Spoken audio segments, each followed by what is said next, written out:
تو اس کے ذبح کرنے میں کوئی حرج نہیں ہے، وہ قربانی بھی کر سکتی ہے اور جانور بھی ذبح کر سکتی ہے۔ یہ اور بات ہے کہ عورتیں کرتی نہیں ہیں، وہ مسئلہ الگ ہے، لیکن کر دے قربانی یا جانور ذبح کر دے تو ذبیحہ درست ہے، قربانی بھی درست ہے، اس میں کوئی حرج نہیں۔ ایک گھر میں کئی صاحب نصاب ہو تو کیا مطلب ایک ہی پر قربانی کرنا ضروری ہے یا سب کی طرف سے قربانی کرنا لازم ہے؟ قربانی کا جو مسئلہ ہے وہ مالک نصاب پر ضروری ہے۔ اگر وہ ایام نہر میں مالک نصاب ہو گیا، بھلے پورے سال غریب تھا، تب بھی قربانی واجب ہے۔ اب وہ ہر فرد پر ہے، ایسا نہیں ہے کہ ایک نے کر دیا تو سب بری ذمہ بھی، یہ بالکل یہ بدعقیدوں کا نظریہ ہے۔ تو مذاہب اربعہ میں یہ مسئلہ مصرح ہے کہ جو بھی مالک نصاب ہے اس پر قربانی واجب ہے، چاہے مرد ہو خواتین۔ اب اگر ایک گھر میں کئی لوگ ہیں اور سب صاحب نصاب ہیں تو ہر ایک پر قربانی ضروری ہے۔ شوہر پر مالک نصاب ہے تو اس پر قربانی الگ سے ہے، بیوی کے پاس زیورات ہیں تو اس پر قربانی ضروری ہے۔ ایک گھر میں 10 لوگ مالک نصاب ہوں، آج عورتوں کے پاس زیورات موجود ہیں، ان پر بھی قربانی ضروری ہے۔ مرد کے اکاؤنٹ میں پیسے رہتے ہی ہیں تو ان پر قربانی ضروری ہے۔ تو جتنے مالک نصاب ہوں گے ایک گھر میں ان سب پر قربانی ضروری ہے، ایک کر کے اور سب کی طرف سے بری ذمہ سمجھنا یہ نظریہ اسلام میں درست نہیں۔ بھینس اور پاڑا کی قربانی درست ہے یا نہیں؟ بالکل درست ہے، اس میں کوئی حرج نہیں ہے۔ یہ چھپتا ہوا مسئلہ آج کل چل رہا ہے، یہ وہابیوں کی سازش ہے کہ بھینس کی قربانی درست نہیں ہے، بلا وجہ کی بات ہے۔ کتب لغت میں جاموس کا اطلاق بھینس پر بھی ہوتا ہے، گائے پر بھی ہوتا ہے، لیکن یہ کہ الجاموس قسم من البقر آیا ہے، تو جب یہ وضاحت موجود ہے کہ بھینس یہ گائے کی ہی ایک قسم ہے یا گائے بھینس کی ایک قسم ہے تو اس میں قربانی کیوں نہیں ہوگی؟ رہا کہ سرور کائنات کے زمانے میں لوگ جو بلا وجہ کی باتیں کرتے ہیں وہ ایک الگ میٹر ہے۔ حضور کے زمانے میں نہ ہونا اس بات دل تھوڑی ہے کیا چیز ناجائز ہو جائے گی۔ تو بھینس، پاڑا، بکرا، بکری، دمبا وغیرہ ان سارے جانور کی قربانی بالکل جائز درست ہے۔ اب ہمارے علاقے میں، ہمارے دیار میں کچھ جانور پر پابندی ہے تو وقت کا تقاضا ہے اور ملک کے قانون کو بھی ملحوظ رکھنا ہے تو اس کی قربانی ہم نہیں کرتے ہیں۔ جن جانوروں کی قربانی اجازت ہے کرنے اس پہ کوئی دقت نہیں ہے، بھینس اور پاڑے پر کوئی اعتراض نہیں ہے، سب کرتے ہیں، کھاتے ہیں، لیکن نہیں۔ تو اس لیے بھینس کی قربانی بھی کوئی کرے، پاڑا کی کرے تو بھی قربانی درست ہے، جائز ہے کہ یہ جانور حقیقت میں گائے کی ایک قسم ہے۔ عید کی نماز سے پہلے جو قربانی ہو گئی وہ قربانی درست ہے یا نہیں؟ دیکھیں یہاں پر دو بات ہے، ایک ہے شہر اور ایک ہے دیہات۔ دیہات میں عید سے پہلے اگر کوئی قربانی، نماز سے پہلے کوئی قربانی کر ڈالے تو قربانی درست ہے، جائز ہے، اس میں کوئی حرج نہیں ہے۔ لیکن شہر میں نماز سے پہلے اگر قربانی ہو گئی تو قربانی نہیں ہوئی، ذبح کیا تو قربانی نہیں ہوئی۔ شہر میں یہ شرط ہے کہ نماز ہو جانے کے بعد قربانی ہو۔ اب کئی جگہ عید کی نماز ہوتی ہو شہر میں، تو کسی ایک مسجد میں بھی نماز ہو گئی تو شہر میں سارے لوگ قربانی کر سکتے ہیں۔ ہر مسجد میں یا محلے کی مسجد میں نماز کا ہونا ضروری نہیں ہے، ایک جگہ بھی ہو جائے تو۔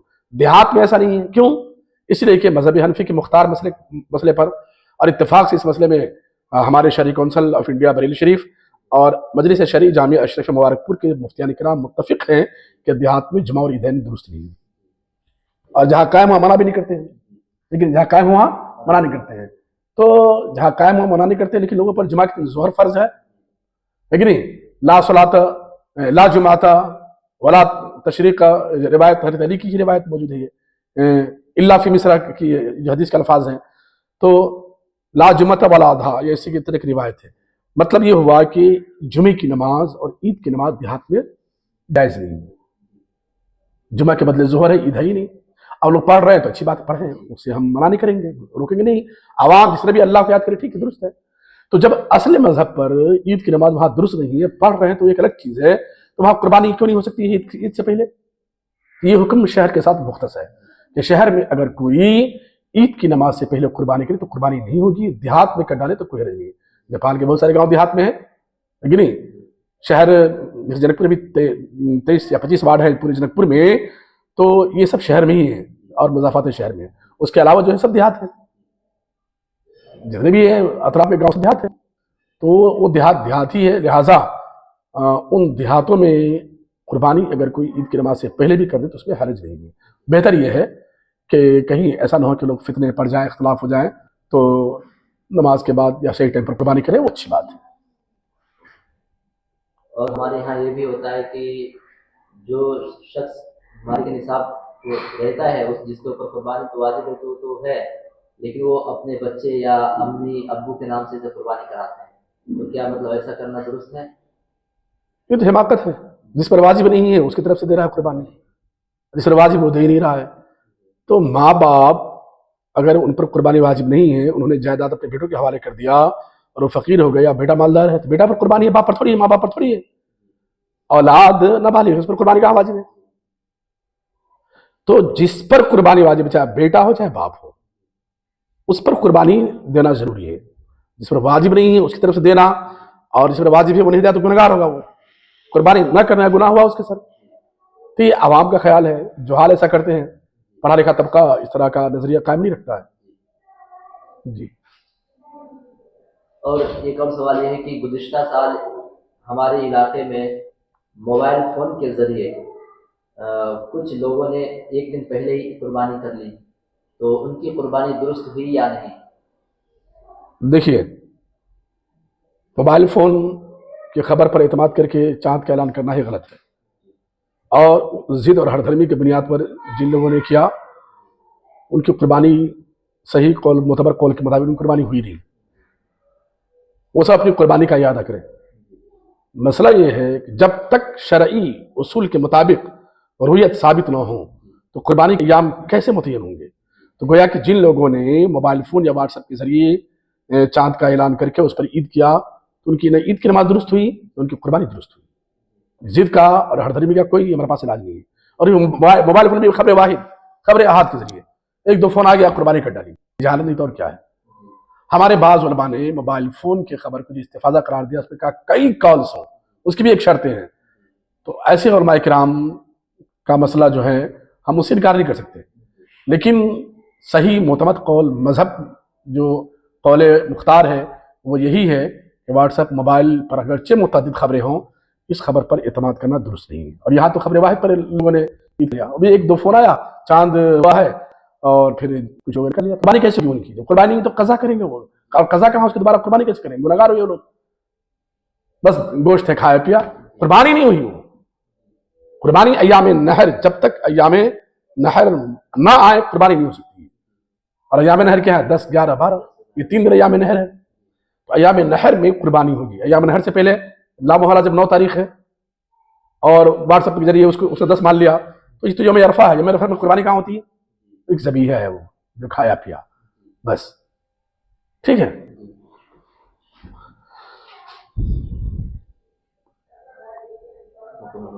الحمدللہ ٹھیک ہے۔